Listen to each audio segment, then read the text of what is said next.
Selamat pagi, jumpa kembali dengan Ibu Rara. Apa kabar kalian semua?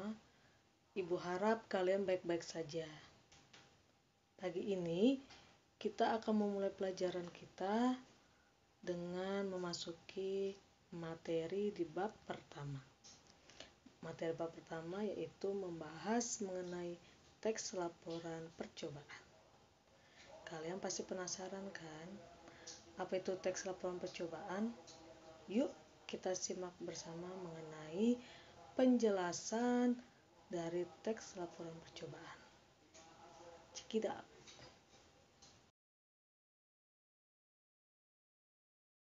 Kalian pasti masih bingung, apa itu teks laporan percobaan? Nah, sebelum kita ke materi, ada baiknya kalian mengetahui apakah tujuan dari pembelajaran teks laporan percobaan ini.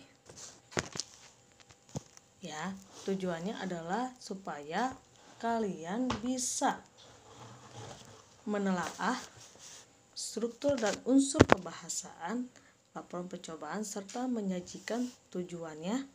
Pertama, bahan atau alat. Kedua, langkah. Yang ketiga, serta yang pastinya yang paling terakhir atau yang keempat disebut hasil dari laporan percobaan. Sudah tahu kan tujuan belajar teks laporan percobaan ini? Yuk kita lanjut ke pembahasan berikutnya. Mari simak bersama-sama. Setelah kalian mengetahui tujuan dari pembelajaran ini, maka kalian juga pastinya masih kebingungan mengenai apa itu teks laporan percobaan. Nah, kita akan terlebih dahulu mengetahui fungsi dari teks laporan percobaan. Kira-kira ada yang tahu mengenai fungsi teks laporan percobaan?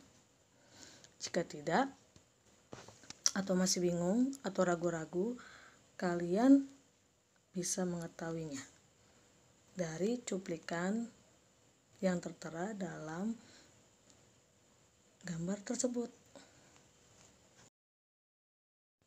Fungsi teks laporan percobaan yang pertama yaitu mampu memahami suatu materi eksperimen yang pastinya melalui pengamatan. Sedangkan fungsi yang kedua yaitu kita mampu mengenali hubungan sebab akibat yang terjadi antar gejala, pastinya melalui hasil pengamatan yang kita dapat. Ya, sudah melihat kan cuplikannya, teksnya? Nah, sekarang kalian sudah mulai mengerti atau sudah mulai memahami apakah dari definisi atau pengertian teks laporan percobaan. Definisi teks laporan percobaan adalah pastinya teks tersebut berisi paparan tentang tujuan, proses, dan hasil percobaan. Yang pastinya hal ini bisa dilihat dari sebuah eksperimen atau pengamatan, yang dimana setiap kalau kita mengadakan pengamatan atau eksperimen, pastinya kita harus membuat sebuah laporan percobaan. Sekarang setelah kalian mengerti definisi dari laporan percobaan, Ibu akan memberikan sebuah tayangan video kepada kalian. Mari simak.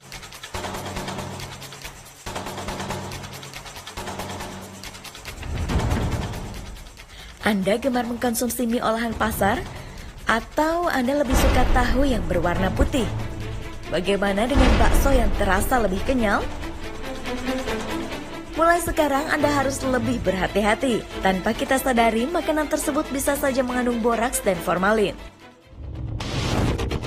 Jika tertelan, bisa memicu kematian. Bagaimana ya caranya mengetahui makanan yang mengandung boraks dan formalin? Seperti apa ciri-ciri makanan berformalin dan boraks?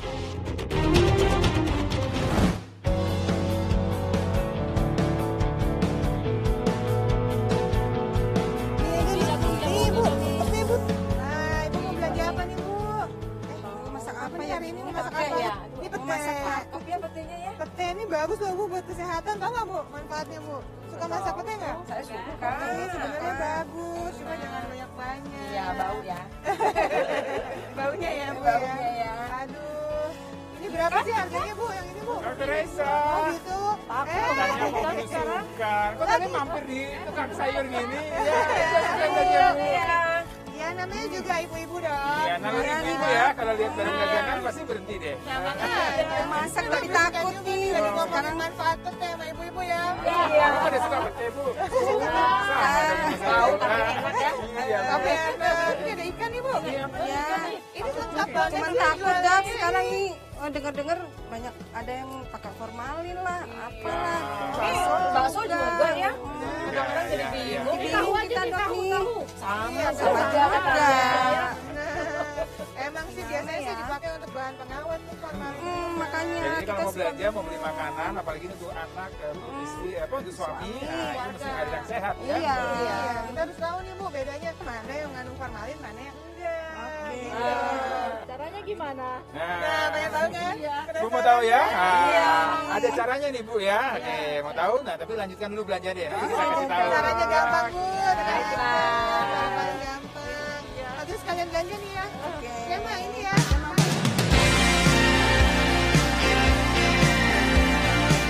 Ya, sekarang nih Bu, kita mau lakuin praktek. Kalau tadi kan Ibu penasaran nih. Iya. Gimana sih milihnya yang bener ya nggak sih?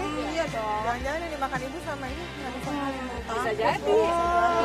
Serem nggak Bu? Takut. Emang kalau emang. emang kalau mengandung formalin atau boraks gitu, ada juga yang mengandung boraks kan? Iya. Takutnya apa? Apa ya keracunan ya dok? Takut keracunan. Takut apa Bu? Jangan banyak lagi ya, Takut Bu. penyakit. Takut apa Bu? Kanker kali ya. Kanker. Ya, itu. Oh Ibu, cuek aja Bu ya.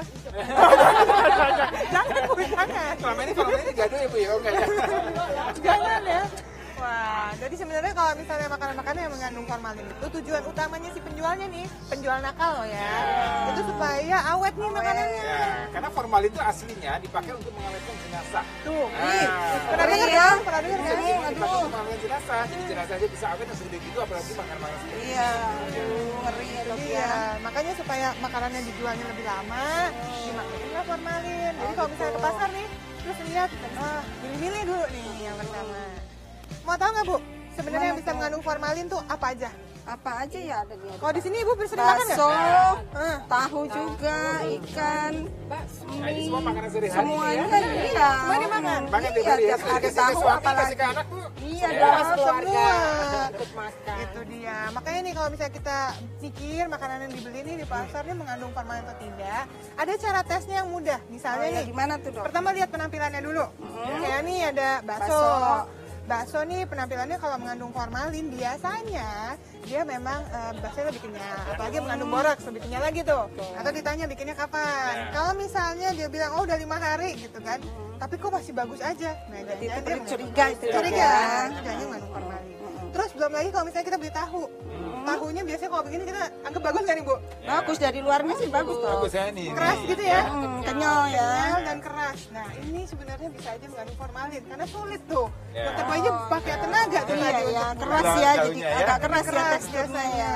Dan awetnya juga lebih lama Bu. Biasanya 3 hari di suhu ruangan kayak gini dia nggak basi-basi. Ya. Nah itu sebenarnya harus curiga. Ya, dan sebenarnya formalin juga tidak ada baunya ya. Jadi kalau misalnya tahu seperti ini Kita dari kita tidak datang bisa kita, bau ini ya. kita cium tidak ada baunya. Ya baunya bau tahu biasa. Ya. Karena biasanya hanya sedikit ya Ya, campurannya sedikit. ya. Gitu. Terus kalau misalnya kita mie basah gini kan harusnya lengket ya. Ya. Kalau udah lama gitu ya. Tapi ini tetap aja nggak lengket.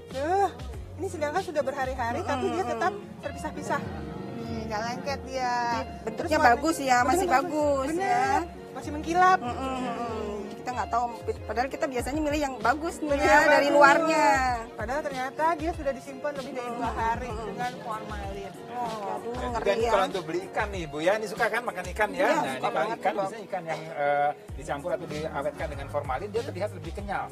Ya, dan kemudian juga ini insangnya tidak terlihat segar nih ya. Nih, kalau coba kita dibuka. lihat, ya. Kalau beli ikan dicek dulu nggak Bu Oh insangnya? iya, udah Ya. hitam ya. Oh, ini insangnya diambil. merah tua Ya, tuh, merah ini tua udah dia nggak kan ada. bisa Dan jadi, ya. biasanya merah tua. Oh, Kalau gitu. merahnya masih segar, masih bagus. Ya, dan kalau dipotong dagingnya juga terlihat lebih putih ya. Warnanya lebih putih. Kemudian nah kalau itu khas nih. Kalau yang ikan dengan formalin biasanya lalat tidak Nggak mau mendekat. Nah, berarti nggak dilalerin. Nggak dilalerin. Ini ada yang pedagangnya satu, ini bersih. Oh, berarti Ya. bersih nih, nggak ada lalernya. Jangan-jangan diformalin Ah semuanya. ya, ngeri ya dok ya. Tahu-tahu ngandung formalin. Makanya untuk ngetesnya nih supaya gampang, atau kita kan biasa makan di luar nih. Ini sebenarnya mengandung formalin atau enggak sih? Ada cara gampangnya. Gimana tuh dok? Ibu-ibu punya kunyit di rumah? Ada. Kan, Bu, ya. Kali ini kunyitnya kita manfaatkan untuk ngetes apakah makanan itu atau bahan makanan ini mengandung formalin atau tidak. Ya. Caranya Caranya gampang. gimana tuh? Gampang. Ya. Ibu siapkan saja tusuk gigi seperti ini. Masukkan tusuk giginya ke dalam parutan kunyit seperti ini. Kemudian Direndam rendam. ya? Betul. Direndam paling tidak sekitar 30 menit 30 menit. Ya. Sengaja makan dulu, Bu. sampai meresap. Setelah itu Nah, jadinya dia seperti ini. dikeringkan. Ya, dikeringkan nih. Ya. Setelah dikeringkan jadinya begitu. Jadi tadi senyawa kunyitnya sudah meredam ke sini. Ya. Sudah meresap ya. Ya, meresap ke sini. Ya, jadi ini ada zat kimianya yang terkandung dari kunyit tadi meresap ke sini. Nah, kemudian ini kita cobakan ke makanan yang mau kita tes tadi. Misalnya bakso nih ya. Kita bakso dulu. Oke. Bakso ya. Kita Dicoba. Oke. Cukup ditusukkan saja dan tinggalkan selama 5 detik. 5 detik, nggak usah lama-lama. Cepet nih, ya kan? Cepet nih, 5 detik aja. Nah, setelah 5 detik, kemudian kita ambil. Ya, jadi merah ya. Oke. Ini berarti mengandung formalin. Betul. Iya, betul sekali, Bu. Berarti mengandung formalin. Tesnya gampang kan, Bu? Gampang kan Ibu bisa kan? Ada Bisa, kunyit, bisa, ada Bu. tusuk Iya, gigi, coba rendam setengah jam, kemudian bawa nih kalau Ibu pergi untuk memakan, pastikan apakah ada formalin atau tidak pada makanan yang mau Ibu makan. Bisa dibawa-bawa, Bu. Gitu. Tinggal bawa tusuk gigi yang udah terendam ya. Benar, dengan kunyitnya itu tadi. Terus kalau misalnya Ibu udah terlanjur beli nih di rumah, bingung nggak? Terus diapain dong nih jajan yang mengandung formalin? Atau semuanya udah dicoba dia di pasar, semuanya mengandung formalin. Iya. Gimana, Bu? Coba. Mau Kira-kira dibuang nggak, Bu? diapain? Ya, sayang kalau dibuang ya dok. Diapain, Bu? Gimana, Kira-kira. Saya bingung ya? Bingung nih. Yang lain tuh dok. Gampang. Jadi kalau mau masak, Ibu cuci bersih dulu. Cuci lagi. Cuci lagi, bila sampai bersih, kemudian direndam sebelum dimasak nih. Rendam dulu di air panas selama 30 menit. Oh, direndam aja Bang, ya. itu yang Rendam mie aja. ya, yang mie tadi itu tukang mie yang dari apa? Tadi saya lihat dari tukang jualan. Oh, yang basah ya. Minyak itu cuci dulu kemudian rendam. Rendamnya air panas. Oh, air panas. Air panas. Terus baru 30 sama 30 detik. Oh, Ya 30 menit, 30 sorry. menit. Setelah 30 menit dibuang aja airnya. Terus habis itu Bisa dipakai. baru dimasak Dimasak, lagi ya. seperti Oh, gitu. biasa. Oke deh. Nanti itu efektivitasnya untuk mengurangi formalinnya bisa sampai 98%. Jadi nggak Oh, apa-apa. lebih aman, Ya. lebih aman. Jadi jauh lebih aman. Nggak cemas lagi Nggak ya. cemas lagi. Tapi sebenarnya yang paling aman kita beli makanan yang tidak mengandung Benar-benar formalin. nggak mengandung. Iya, Ya. Itu lebih dia. sehat. Dok, itu kalau kita udah terlanjur makan yang udah mengandung formalin itu gimana? Wah, efeknya nih pasti buat ya. badan Iya, kita udah itu. terlanjur masuk gitu gimana dok? Nah, tadi kan di awal Ibu udah ngomong nih, takut lah ini, itu, semacam. Sebenarnya yang paling mudah terjadi adalah iritasi atau gangguan pencernaan. Ya. Jadi iritasi dari mulai saluran pencernaan sampai ke perut kita, mulai dari lambung, usus, semuanya bisa mengalami gangguan Ya. pencernaan. Dan sebenarnya sih sebenarnya nggak perlu takut juga Bu kalau makan itu tidak sengaja kita makan Iya, ya. nggak Jadi kalau sengaja. tidak sengaja makan, tubuh kita punya fungsi, ada hati. Hati itu fungsinya untuk menetralisir racun-racun yang tidak Tidak sengaja masuk. kita makan. Ya, tapi hati itu juga punya kapasitas. Jadi dia awalnya mungkin bisa menetralisir, tapi lama-kelamaan bisa juga akan terjadi kerusakan hati. Iya. Tadi makanya makan-makan berformalin kalau dikonsumsi dalam jumlah yang Banyak, banyak dan lama, berlebihan. berlebihan itu hati-hati akan merusak organ kita dan bisa menyebabkan jadi kanker. Bahayanya itu. Terima kasih dokter ya penjelasannya. Sekarang mampir yuk ke rumah saya yuk. Wah, bener nih. Mau disebutkan kan Ibu? Asik. Asik, kita mau makan-makan di Kayaknya rumah itu Ibu nih. dari tadi kita tunggu-tunggu ya. Iya, kita sudah tunggu nih, ya? jelas ya. Mau dong, Bu. Di mana Bu rumahnya jauh nggak? Deket. Oh, dekat. Ya udah, kalau gitu kita ke sana ya, Bu ya. Asik. Ayo, ayo, ayo.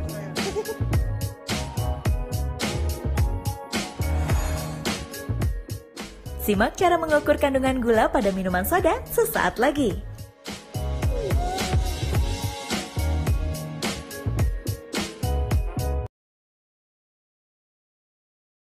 Bagaimana dengan tayangan video yang telah kalian saksikan tadi? Menarik bukan? Masih belum paham juga? Yuk saksikan satu kali lagi tayangan berikut ini.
teks laporan percobaan.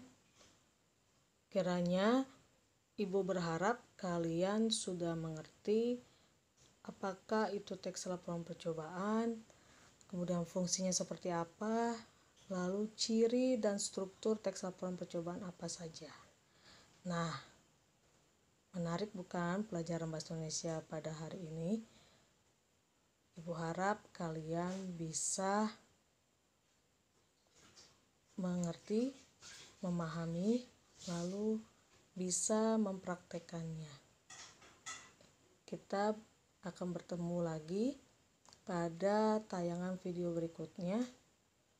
Jadi jaga terus kesehatannya, jaga terus kebersihannya, tetap di rumah, jangan lupa memakai masker bila keluar rumah. Kalau minum minuman yang sehat, pastinya juga makan makanan yang bergizi.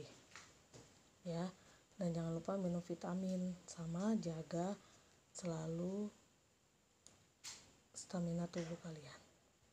Salam untuk keluarga di rumah. Selamat pagi.